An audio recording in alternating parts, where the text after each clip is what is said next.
Hello and Merry Christmas. I know it's not Christmas Day anymore, but we're still in the 12 days of Christmas, so it still counts. I've always been a great fan of that strange British tradition of reading ghost stories at Christmas time, and I've always been told that I have a good voice for storytelling. So I thought I'd have a go at reading one to you by the fire. My favourite ghost story author, and indeed most people's favourite ghost story author, is M.R. James. Although there are lots of good ghost story authors, and I'd like to read you some of those in the future. But this one is my favourite. "O whistle and I'll come to you, my lad." I read it over 10 years ago now, I think, actually, over 10 years ago, and it still makes the hairs on the back of my neck stand up. This battered little volume was given to me by Katie Bentham. Katie, thank you. You've given me a lot of joy by introducing me to him. Let's make a start. Cheers.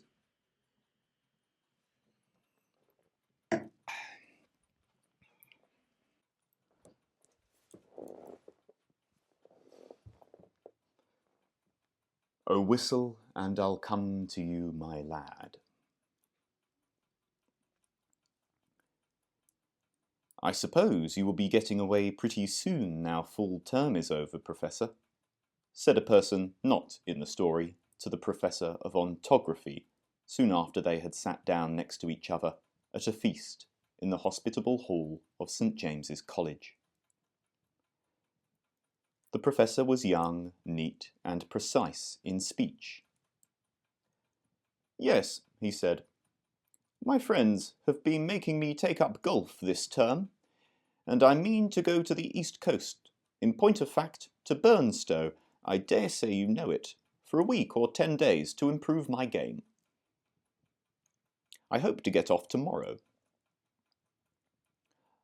"Oh, Parkins," said his neighbour on the other side, "if you are going to Burnstow, I wish you would look at the site of the Templars' preceptory, and let me know if you think it would be of any good to have a dig there in the summer."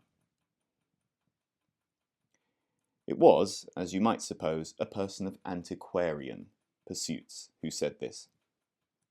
But since he merely appears in this prologue, there is no need to give his entitlements. "Certainly," said Parkins, the Professor. "If you will describe to me whereabouts the site is, I will do my best to give you an idea of the lie of the land when I get back. Or I could write to you about it, if you would tell me where you are likely to be." "Don't trouble to do that, thanks. It's only that I'm thinking of taking my family in that direction in the long, and it occurred to me that as very few of the English preceptories have ever been properly planned, I might have an opportunity of doing something useful on off days."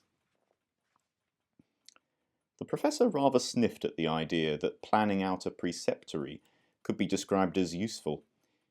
His neighbour continued. "The site, I doubt if there is anything showing above ground, must be down quite close to the beach now. The sea has encroached tremendously, as you know, all along that bit of coast. I should think from the map that it must be about 3/4 of a mile from the Globe Inn at the north end of the town. Where are you going to stay?" "Well, at the Globe Inn, as a matter of fact," said Parkins. "I have engaged a room there. I couldn't get in anywhere else. Most of the lodging houses are shut up in winter, it seems, and as it is, they tell me that the only room of any size I can have is really a double-bedded one, and that they haven't a corner in which to store the other bed, and so on. But I must have a fairly large room, for I am taking some books down, and mean to do a bit of work. And though I don't quite fancy having an empty bed, not to speak of two, in what I may call for the time being my study, I suppose I can manage to rough it for the short time I shall be there."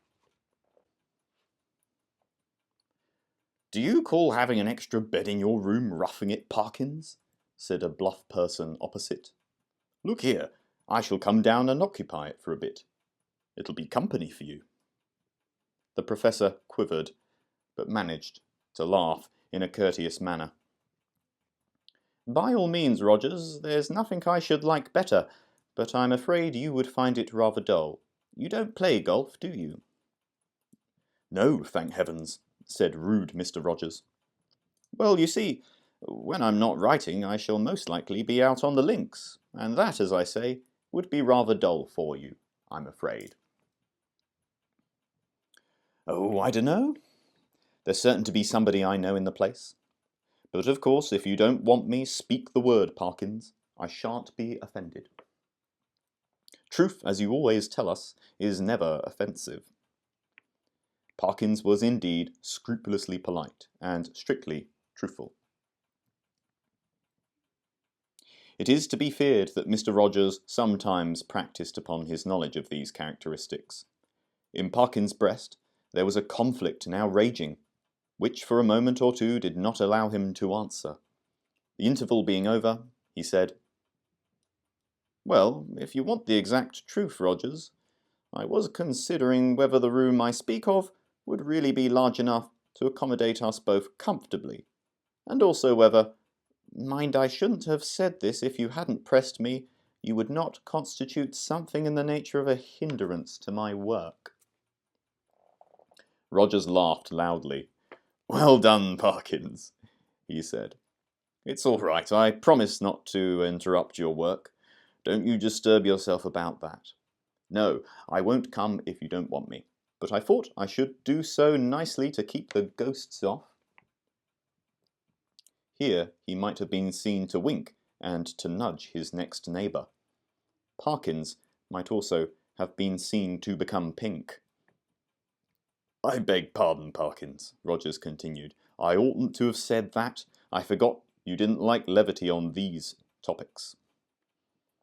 Well, Parkins said, as you have mentioned the matter, I freely own that I do not like careless talk about what you call ghosts. A man in my position, he went on, raising his voice a little, cannot, I find, be too careful about appearing to sanction the current beliefs on such subjects. As you know, Rogers, or as you ought to know, for I think I have never concealed my views. No, you certainly have not, old man, put in Rogers sotto voce.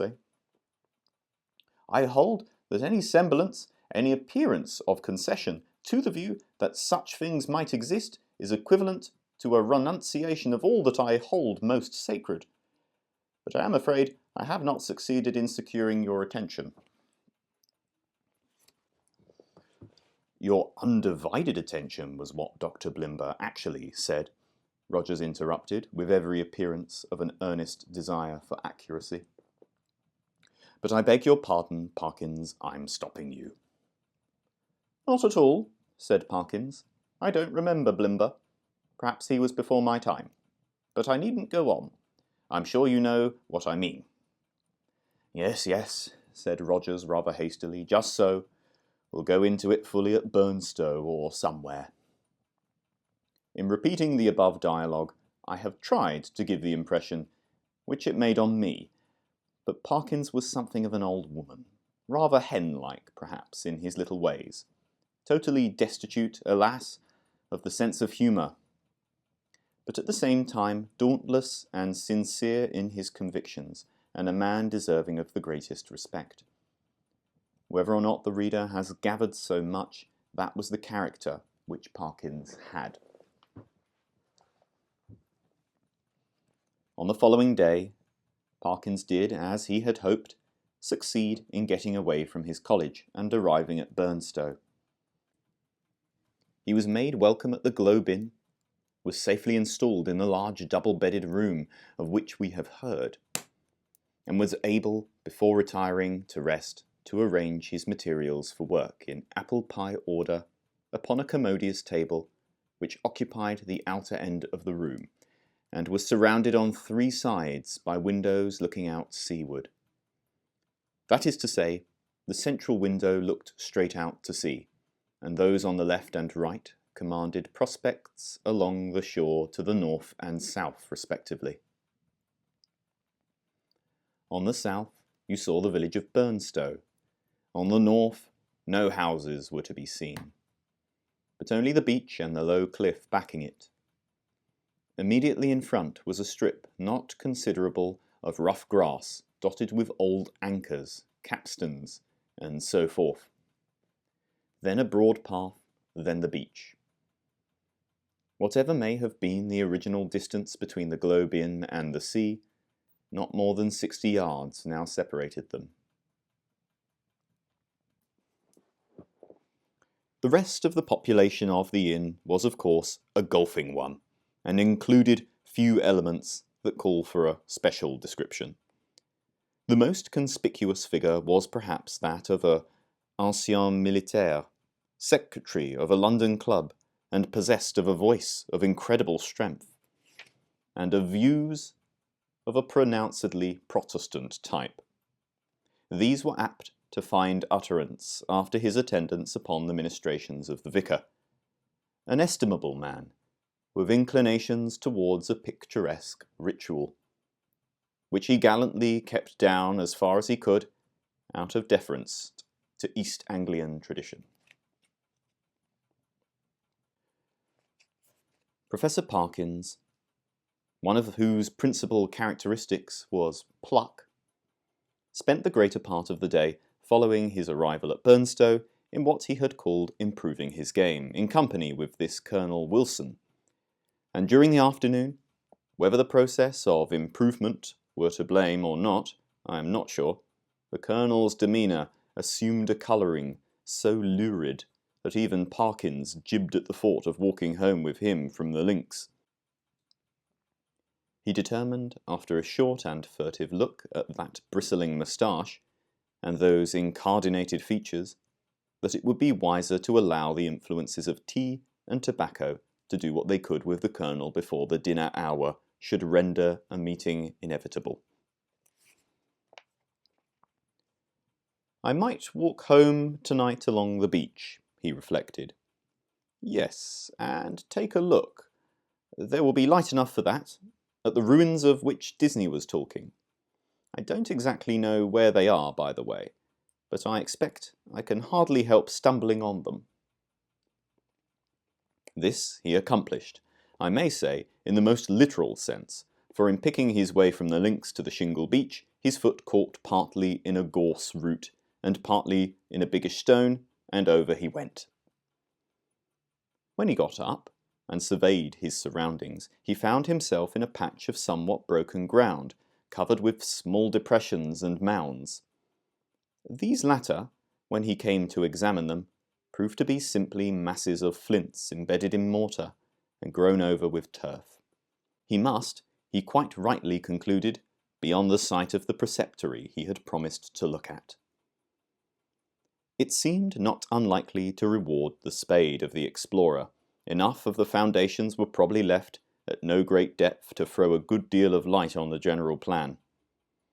He remembered vaguely that the Templars, to whom this site had belonged, were in the habit of building round churches, and he thought a particular series of the humps or mounds near him did appear to be arranged in something of a circular form. Few people can resist the temptation to try a little amateur research in a department quite outside their own, if only for the satisfaction of showing how successfully they would have been had they only taken it up seriously. Our professor, however, if he felt something of this mean desire, was also only anxious to oblige Mr. Disney. So he paced with care the circular area he had noticed, and wrote down its rough dimensions in his pocket-book. Then he proceeded to examine an oblong eminence which lay east of the centre of the circle, and seemed, to his thinking, likely to be the base of a platform or altar. At one end of it, the northern, a patch of the turf was gone, removed by some boy or other creature fair nature. It might, he thought, be as well to probe the soil here for evidences of masonry, and he took out his knife and began scraping away the earth. And now followed another little discovery. A portion of soil fell inward as he scraped, and disclosed a small cavity. He lighted one match after another, to help him to see of what nature the hole was, but the wind was too strong for them all. By tapping and scratching the sides with his knife, however, he was able to make out that it must be an artificial hole in masonry. It was rectangular, and the sides, top and bottom, if not actually plastered, were smooth and regular. Of course, it was empty. No! As he withdrew the knife, he heard a metallic clink, and when he introduced his hand, it met with a cylindrical object lying on the floor of the hole. Naturally enough, he picked it up, and when he brought it into the light, now fast fading, he could see that it too was of man's making. A metal tube about 4 inches long, and evidently of some considerable age.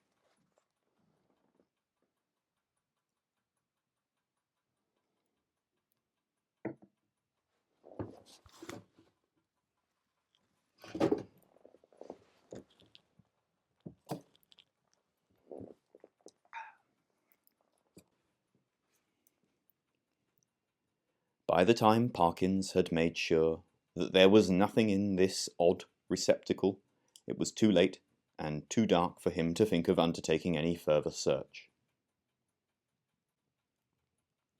What he had done had proved so unexpectedly interesting that he determined to sacrifice a little more of the daylight on the morrow to archaeology.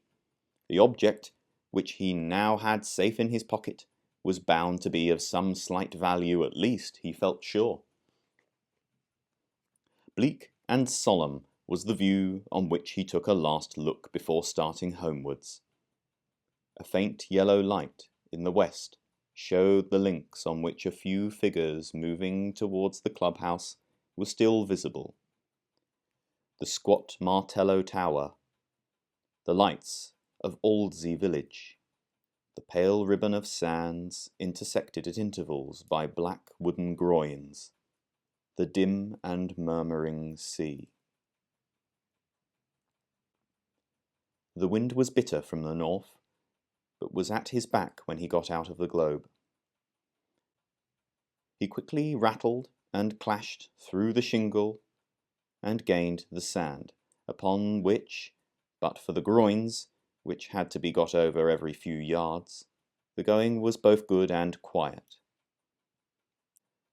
One last look behind, to measure the distance he had made since leaving the ruined Templars' church, showed him a prospect of company on his walk, in the shape of a rather indistinct personage, who seemed to be making great efforts to catch up with him, but made little if any progress. I mean that there was an appearance of running about his movements, but that the distance between him and Parkins did not seem materially to lessen. So at least Parkins thought, and decided that he almost certainly did not know him, and that it would be absurd to wait until he came up. For all that company, he began to think, would really be very welcome on that lonely shore, if only you could choose your companion. In his unenlightened days, he had read of meetings in such places, which even now would hardly bear thinking of. He went on thinking of them, however, until he reached home, and particularly of one which catches most people's fancy at some time of their childhood. Now I saw in my dream that Christian had gone but a very little way when he saw a foul fiend coming over the field to meet him. What should I do now, he thought, if I looked back and caught sight of a black figure sharply defined against the yellow sky and saw that it had horns and wings? I wonder whether I should stand or run for it.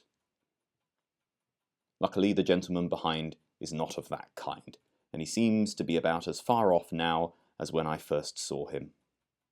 Well, at this rate, he won't get his dinner as soon as I shall, and dear me, it's within a quarter of an hour of the time now. I must run. Parkins had, in fact, very little time for dressing. When he met the Colonel at dinner, peace, or as much of her as that gentleman could manage, reigned once more in the military bosom.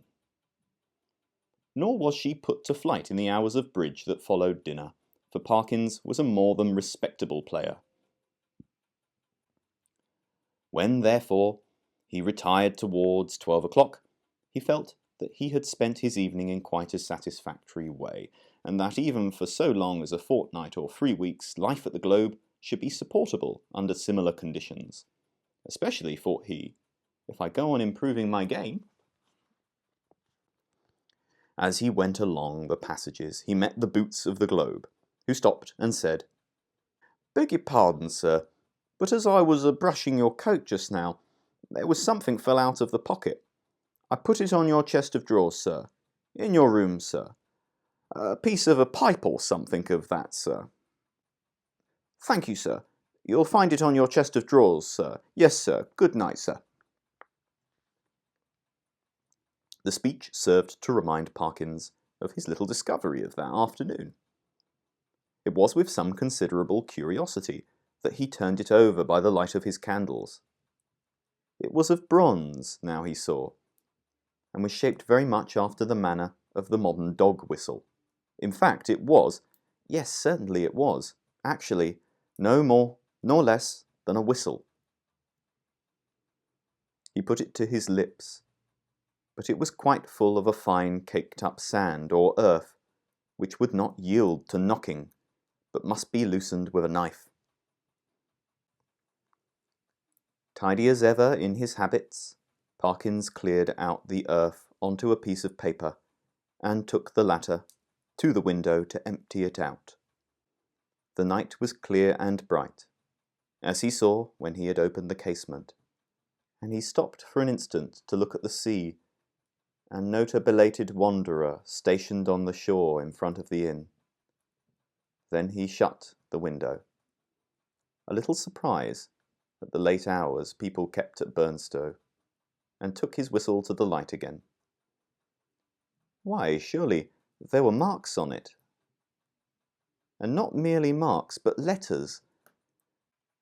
A very little rubbing rendered the deeply cut inscriptions quite legible, but the Professor had to confess, after some earnest thought, that the meanings of it were as obscure to him as the writing on the wall to Belshazzar. These were legends found on the front and on the back of the whistle. The one read thus: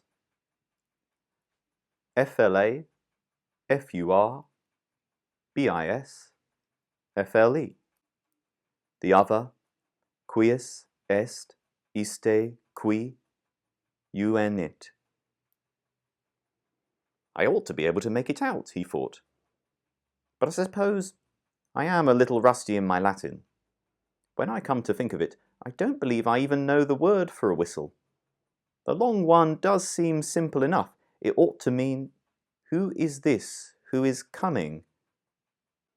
Well, the best way to find out is evidently to whistle for him. He blew tentatively and stopped suddenly, startled, and yet pleased at the note he had elicited. It had a quality of infinite distance in it, and soft as it was, he somehow felt it must be audible for miles around. It was a sound, too, that seemed to have the power, which many scents possess, of forming pictures in the brain. He saw quite clearly for a moment a vision of a wide, dark expanse at night, with a fresh wind blowing, and in the midst a lonely figure. How employed he could not tell. Perhaps he would have seen more, had not the picture been broken by the sudden surge of a gust of wind against his casement, so sudden that it made him look up just in time to see the white glint of a sea-bird's wings somewhere outside the dark panes.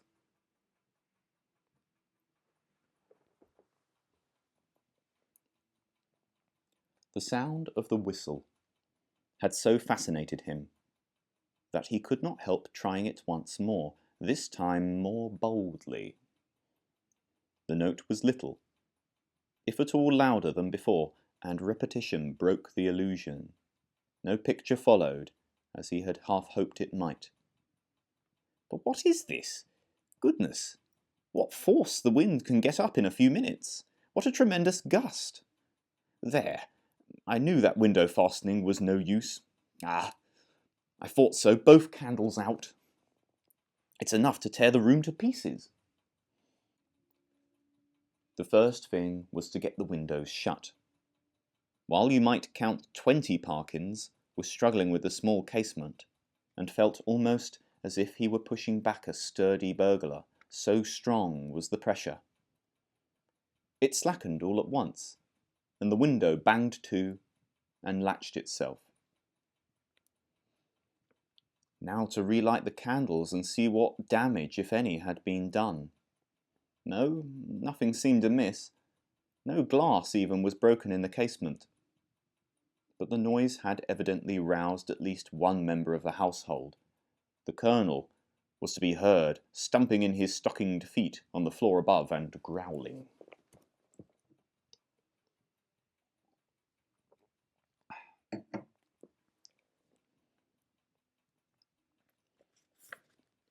Quickly as it had arisen, the wind did not fall at once. On it went, moaning and rushing past the house, at times rising to a cry so desolate that, as Parkins disinterestedly said, it might have made fanciful people feel quite uncomfortable. Even the unimaginative, he thought, after a quarter of an hour, might be happier without it. Whether it was the wind or the excitement of golf, or of the researches in the preceptory that kept Parkins awake, he was not sure. Awake he remained in any case, long enough to fancy, as I am afraid I often do myself under such conditions, that he was the victim of all manner of fatal disorders. He would lie counting the beats of his heart, convinced that it was going to stop work every moment, and would entertain grave suspicions of his lungs, brain, liver, etc. Suspicions which he was sure would be dispelled by the return of daylight, but which until then refused to be put aside. He found a little vicarious comfort in the idea that someone else was in the same boat. A near neighbour, in the darkness it was not easy to tell his direction, was tossing and rustling in his bed too. The next stage was that Parkins shut his eyes, and determined to give sleep every chance. Here again over-excitement asserted itself in another form, that of making pictures. Ex porto crede, pictures do come to the closed eyes of one trying to sleep, and are often so little to his taste that he must open his eyes and disperse them. Parkins' experience on this occasion was a very distressing one. He found that the picture which presented itself to him was continuous.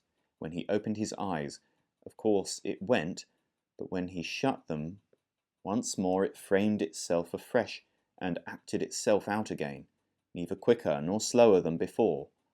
What he saw was this: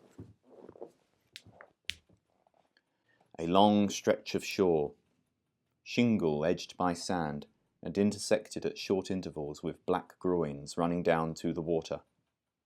A scene, in fact, so like that of his afternoon's walk, that in the absence of any landmark, it could not be distinguished therefrom. The light was obscure, conveying an impression of gathering storm, late winter evening, and slight cold rain. On this bleak stage at first no actor was visible. Then in the distance a bobbing black object appeared. A moment more, and it was a man running, jumping, clambering over the groins, and every few seconds looking eagerly back. The nearer he came, the more obvious it was that he was not only anxious, but even terribly frightened. Though his face was not to be distinguished, he was moreover almost at the end of his strength. On he came, each successive obstacle seemed to cause him more difficulty than the last. Will he get over this next one? Thought Parkins. It seems a little higher than the others. Yes, half climbing, half throwing himself, he did get over it, and fell all in a heap on the other side, the side nearest to the spectator. Then, as if really unable to get up again, he remained crouching under the groin, looking up in an attitude of painful anxiety. So far no cause whatever for the fear of the runner had been shown, but now there began to be seen, far up the shore, a little flicker of something light-coloured moving to and fro with great swiftness and irregularity. Rapidly growing larger, it too declared itself as a figure in pale, fluttering draperies, ill-defined. There was something about its motion which made Parkins very unwilling to see it at close quarters. It would stop, raise arms, bow itself towards the sand, then run stooping across the beach to the water edge and back again, and then, rising upright once more, continue its course forward at a speed that was startling and terrifying. The moment came when the pursuer was hovering about from left to right, only a few yards beyond the groin where the runner lay in hiding. After 2 or 3 ineffectual castings hither and thither, it came to a stop, stood upright with arms raised high, and then started straight forward towards the groin. It was at this point that Parkins always failed in his resolution to keep his eyes shut. With many misgivings as to incipient failure of eyesight, overworked brain, excessive smoking, and so on, he finally resigned himself to light his candle, get out a book, and pass the night, waking rather than be tormented by this persistent paranoia, which he saw clearly enough could only be a morbid reflection of his walk and his thoughts on that very day. The scraping of match on box and the glare of light must have startled some creature of the night, rats or what not, which he heard scurry across the floor from the side of his head, with much rustling. Dear, dear, the match is out, fool that it is, but the second one burnt better, and a candle and book were duly procured, over which Parkins pored till sleep of a wholesome kind came upon him, and that, in no long space, for about the first time in his orderly and prudent life, he forgot to blow out the candle, and when he was called next morning at 8, there was still a flicker in the socket, and a sad mess of guttered grease on the top of the little table. After breakfast he was in his room, putting the finishing touches to his golfing costume. Fortune had again allotted the Colonel to him for a partner, when one of the maids came in. "If you please," she said, "would you like any extra blankets on your bed, sir?" "Ah, thank you," said Parkins. "Yes, I think I should like one. It seems likely to turn rather colder." In a very short time the maid was back with the blanket. "Which bed should I put it on, sir?" "What? Why, that one, the one I slept in last night," he said, pointing to it. "Oh, yes. I beg your pardon, sir. But you seem to have tried both of 'em. Leastways, we had to make 'em both up this morning." "Really? How absurd," said Parkins. "I clearly never touched the other, except to lay some things on it. Did it actually seem to have been slept in?" "Oh, yes, sir," said the maid. "Why, all the things were crumpled and throwed about all ways, if you'll excuse me, sir. Quite as if anyone hadn't passed but a very poor night, sir." "Dear me," said Parkins. Well, I may have disordered it more than I thought when I unpacked my things. I am very sorry to have given you the extra trouble, I'm sure. I expect a friend of mine soon, by the way, a gentleman from Cambridge, to come and occupy it for a night or two. That will be all right, I suppose, won't it? Oh, yes, sir. Thank you, sir. No trouble, I'm sure, said the maid, and departed to giggle with her colleagues. Parkins set forth with a stern determination to improve his game.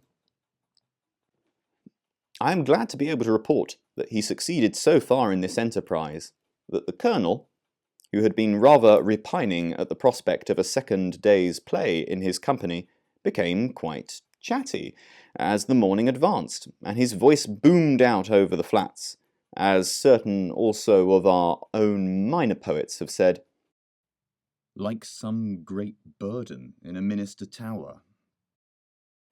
Extraordinary wind that we had last night, he said. In my old home, we should have said someone had been whistling for it. Should you indeed? Said Parkins. Is there a superstition of that kind still current in your part of the country? I don't know about superstition, said the Colonel. They believe in it all over Denmark and Norway, as well as on the Yorkshire coast. And my experience is, mind you, that there's generally something at the bottom of what these country folk hold to, and have held to for generations. But it's your drive. Or whatever it might have been. The golfing reader will have to imagine appropriate digressions at the proper intervals. When conversation was resumed, Parkins said, with a slight hesitancy, Apropos of what you were saying just now, Colonel, I think I ought to tell you that my own views on such subjects are very strong. I am, in fact, a convinced disbeliever in what is called the supernatural. What? Said the Colonel.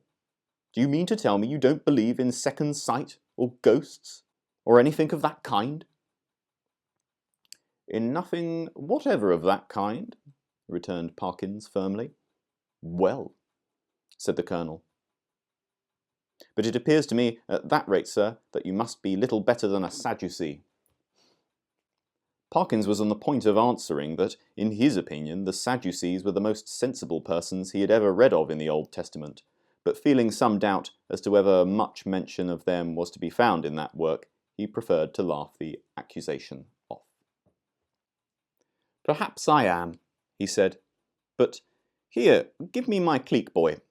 Excuse me one moment, Colonel. A short interval. Now, as to whistling for the wind, let me give you my theory about it. The laws which govern winds are really not at all perfectly known. To fisherfolk and such, of course, not known at all. A man or woman of eccentric habits, perhaps, or a stranger is seen repeatedly on the beach at some unusual hour, and is heard whistling. Soon afterwards, a violent wind rises. A man who could read the sky perfectly, or who possesses a barometer, could have foretold that it would. The simple people of a fishing village have no barometers, and only a few rough rules for prophesying weather. What more natural than that the eccentric personage I postulated should be regarded as having raised the wind, or that he or she should clutch eagerly at the reputation of being able to do so? Now, take last night's wind as it happens. I myself was whistling. I blew a whistle twice, and the wind seemed to come absolutely in answer to my call. If anyone had seen me... The audience had been a little restive under this harangue, and Parkins had, I fear, fallen somewhat into the tone of a lecturer. But at the last sentence, the Colonel stopped. Whistling, were you? He said. And what sort of whistle did you use? Play this stroke first. Interval. About that whistle you were asking, Colonel. It's rather a curious one. I have it in my... No, I see I have left it in my room. As a matter of fact, I found it yesterday.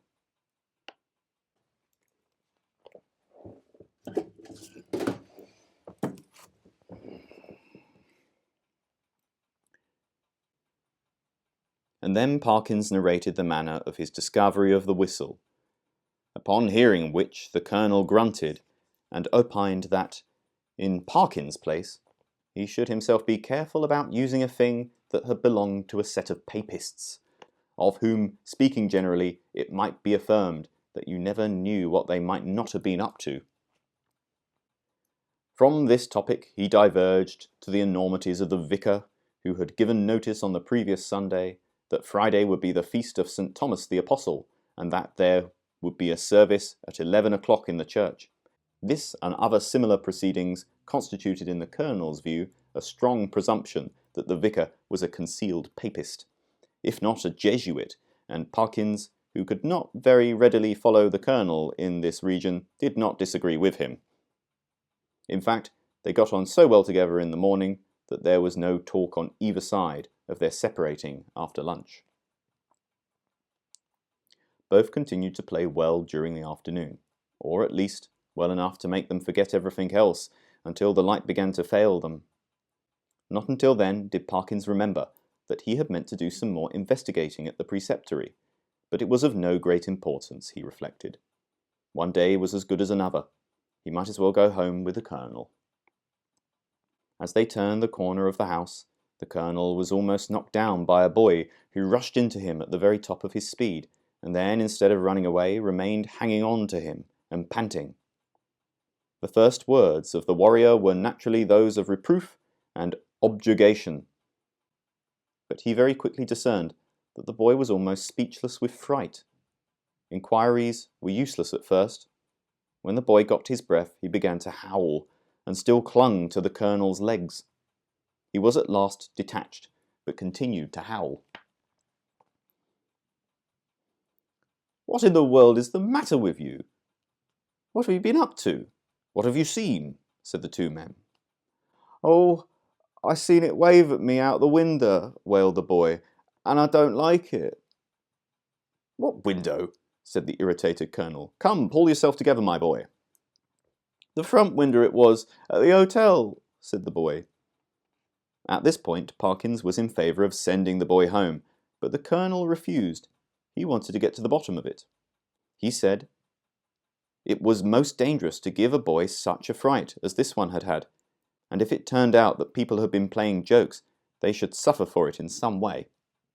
And by a series of questions, he made out this story.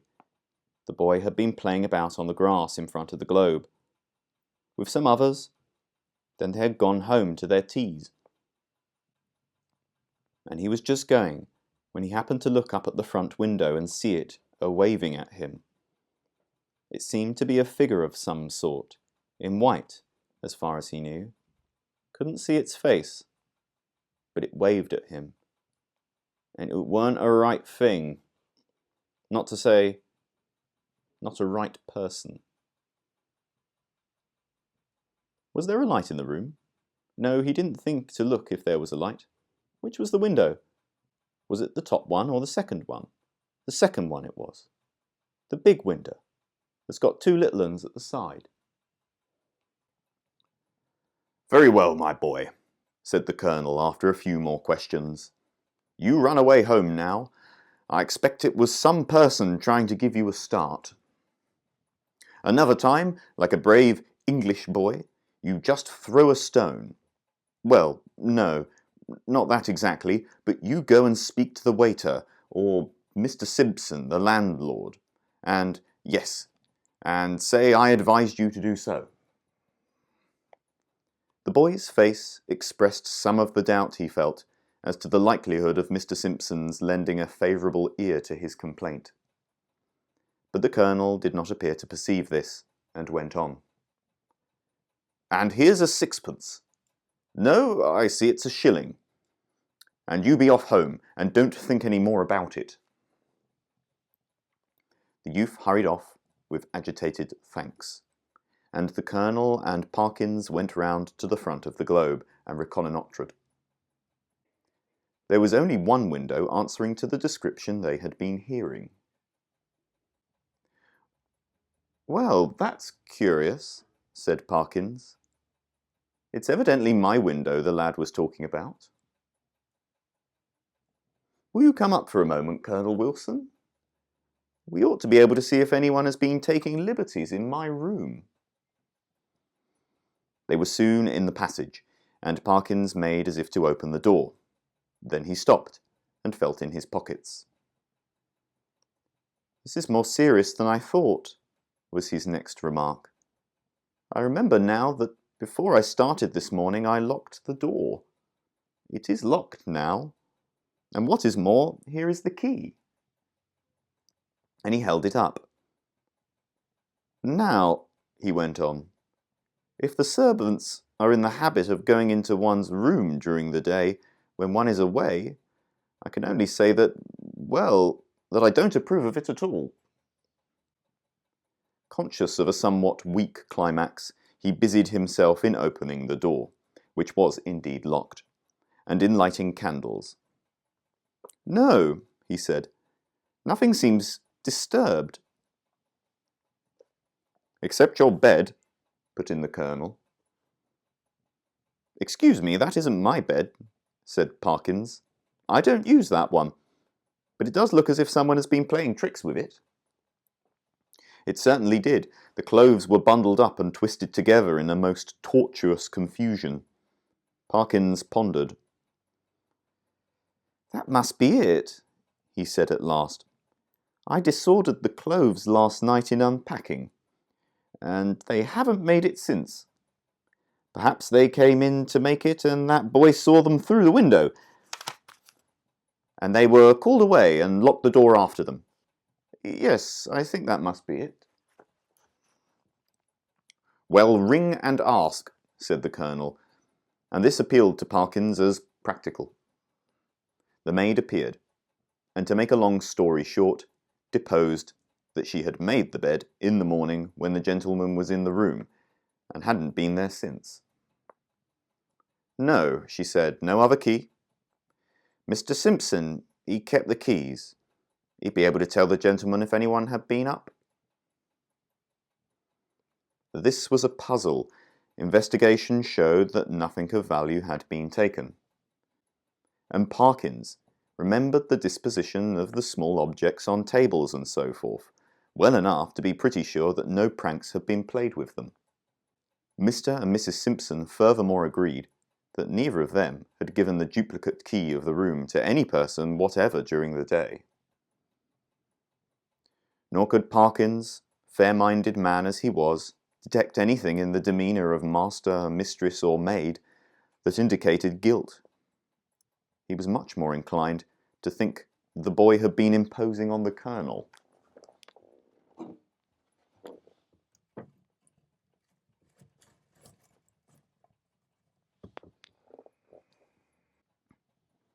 The latter was unwontedly silent and pensive at dinner, and throughout the evening. When he bade good night to Parkins, he murmured in a gruff undertone, "You know where I am if you want me during the night." "Why, yes. Thank you, Colonel Wilson, I think I do. But there isn't much prospect of my disturbing you, I hope. By the way," he added, "did I show you that old whistle I spoke of?" "I think not. Well, here it is." The Colonel turned it over gingerly in the light of the candle. "Can you make anything of the inscription?" asked Parkins as he took it back. "No, not in this light." "What do you mean to do with it?" "Oh, well, when I get back to Cambridge, I shall submit it to some of the archaeologists there and see what they think of it. And very likely, if they consider it worth having, I may present it to one of the museums." Said the Colonel. "Well, you may be right. All I know is that if it were mine, I would chuck it straight into the sea. It's no use talking, I'm well aware, but I expect that with you it's a case of live and learn." "I hope so, I'm sure. And I wish you a good night." He turned away, leaving Parkins in act to speak at the bottom of the stair, and soon each was in his own room. By some unfortunate accident, there were neither blinds nor curtains to the windows of the Professor's room. The previous night he had thought little of this, but tonight there seemed every prospect of a bright moon rising to shine directly on his bed, and probably wake him later on. When he noticed this, he was a good deal annoyed, but with an ingenuity which I can only envy, he succeeded in rigging up, with the help of a railway rug, some safety pins, and a stick and umbrella, a screen, which, if it only held together, would completely keep the moonlight off his bed, and shortly afterwards he was comfortably in that bed. When he had read a somewhat solid work, long enough to produce a decided wish for sleep, he cast a drowsy glance round the room, blew out the candle, and fell back upon the pillow. He must have slept soundly for an hour or more, when a sudden clatter shook him up in a most unwelcome manner. In a moment he realized what had happened. His carefully constructed screen had given way, and a very bright frosty moon was shining directly on his face. This was highly annoying. Could he possibly get up and reconstruct the screen? Or could he manage to sleep if he did not?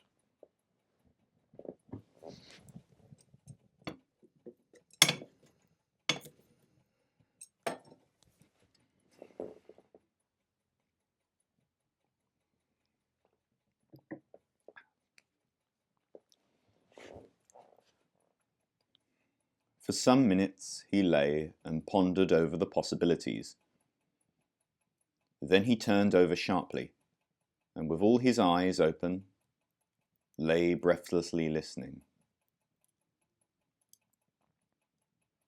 There had been a movement, he was sure, in the empty bed on the opposite side of the room. Tomorrow he would have it moved, for there must be rats or something playing about in it. It was quiet now. No, the commotion began again. There was a rustling and shaking, surely more than any rat could cause.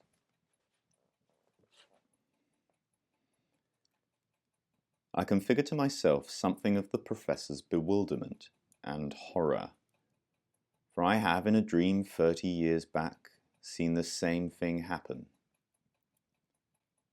But the reader will hardly perhaps imagine how dreadful it was to him to see a figure suddenly sit up in what he had known was an empty bed. He was out of his own in one bound and made a dash towards the window, where lay his only weapon, the stick with which he had propped his screen. This was, as it turned out, the worst thing he could have done, because the personage in the empty bed with a sudden smooth motion slipped from the bed and took up a position with outspread arms between the two beds and in front of the door. Parkins watched it in a horrid perplexity. Somehow the idea of getting past it and escaping through the door was intolerable to him. He could not have borne, he did not know why, to touch it, and as for its touching him, he would sooner dash himself through the windows than have that happen. It stood for the moment in a band of dark shadow, and he had not seen what its face was like. Now it began to move, in a stooping posture, and all at once the spectator realized with some horror and some relief that it must be blind, for it seemed to feel about it with its muffled arms in a groping and random fashion. Turning half away from him, it became suddenly conscious of the bed he had just left and darted towards it, and bent over and felt the pillows in a way which made Parkins shudder, as he had never in his life thought it possible. In a very few moments it seemed to know that the bed was empty, and then moving forward into the area of light and facing the window, it showed for the first time what manner of thing it was. Parkins, who very much dislikes being questioned about it, did once describe something of it in my hearing, and I gathered that what he chiefly remembers about it is a horrible and intensely horrible face of crumpled linen. What expression he read upon it he could not or would not tell, but that the fear of it went nigh to maddening him is certain. But he was not at leisure to watch it for long. With formidable quickness it moved into the middle of the room, and as it groped and waved, one corner of its draperies swept across Parkin's face. He could not, though he knew how perilous a sound was, he could not keep back a cry of disgust. And this gave the searcher an instant clue. It leapt towards him upon the instant, and the next moment he was halfway through the window backwards, uttering cry upon cry at the utmost pitch of his voice, and the linen face was thrust close into his own. At this, almost to the last possible second, deliverance came, as you will have guessed. The Colonel burst the door open, and was just in time to see the dreadful group at the window. When he reached the figures, only one was left. Parkins sank forward into the room in a faint, and before him on the floor lay a tumbled heap of bedclothes. Colonel Wilson asked no questions, but busied himself in keeping everyone else out of the room, and in getting Parkins back into his bed, and himself, wrapped in a rug, occupied the other bed for the rest of the night. Early on the next day Rogers arrived, more welcome than he would have been a day before, and the three of them held a very long consultation in the Professor's room. At the end of it, the Colonel left the hotel door carrying a small object between his finger and thumb, which he cast as far into the sea as a very brawny arm could send it. Later on, the smoke of a burning ascended from the back premises of the Globe. Exactly what explanation was patched up for the staff and visitors at the hotel, I must confess, I do not recollect. The Professor was somehow cleared of the ready suspicion of delirium tremens, and the hotel of the reputation of a troubled house. There is not much question as to what would have happened to Parkins if the Colonel had not intervened when he did.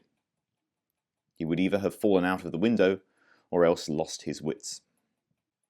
But it is not so evident what more the creature that came in answer to the whistle could have done than frighten. There seemed to be absolutely nothing material about it, save the bedclothes, of which it had made itself a body. The Colonel, who remembered a not very dissimilar occurrence in India, was of opinion that if Parkins had closed with it, it could really have done very little, and that its one power was that of frightening. The whole thing, he said, served to confirm his opinion of the Church of Rome. There is really nothing more to tell, but as you may imagine, the Professor's views on certain points are less clear-cut than they used to be. His nerves, too, have suffered. He cannot even now see a surplice hanging on a door quite unmoved, and the spectacle of a scarecrow in a field late on a winter afternoon has cost him more than one sleepless night.